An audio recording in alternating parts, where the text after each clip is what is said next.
Andremo in consiglio comunale con la delibera specifica di non accoglimento, di non aderire a quella proposta di rottamazione delle cartelle esattoriali. Penso sempre che ci debba essere un rispetto, ci sono delle regole che bisogna rispettare, quindi favorire questo tipo di approccio vuol dire premiare i furbi. Non siamo qui per premiare i furbi. Non è un caso isolato quello di San Biagio di Callalta, anzi sono la stragrande maggioranza i comuni della Marca che, fatti i conti, non aderiranno alla rottamazione delle cartelle esattoriali fino a 1.000 euro, possibilità introdotta dalla prima finanziaria del governo Meloni. La norma è chiara e dà la possibilità ai singoli municipi di scegliere entro il 31 gennaio con delibera dei rispettivi consigli comunali. Del resto, il mini condono, così in tanti lo hanno ribattezzato, riguarda mancati versamenti IMU o multe non pagate, quindi entrate locali. Ebbene, nella Marca i sindaci, al di là dei colori politici, sembrano non avere dubbi, così lo stesso primo cittadino di Treviso e presidente ANCI regionale. Tu deleghi la scelta ai comuni e in questo caso i comuni,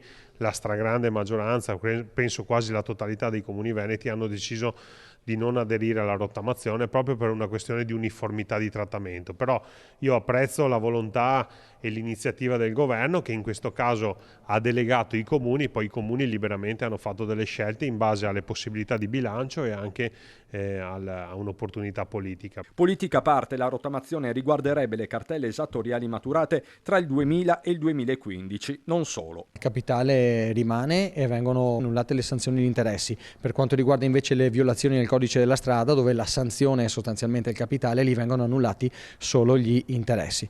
Insomma, la tregua fiscale non convince i sindaci, che restano alle prese con bilanci da chiudere. Fare a meno di una voce in entrata, quindi dei crediti esigibili, potrebbe essere un problema. A Treviso si parla di qualche centinaio di migliaia di euro, 120.000 quelli quantificati a San Biagio. Io penso che siano risorse del territorio che vanno assegnate al territorio e rinunciare a queste risorse innescherebbe mettere in discussione dei principi anche di legalità. Però ricordo che i cittadini comunque potranno singolarmente accedere attraverso l'Agenzia delle Entrate alla rottamazione.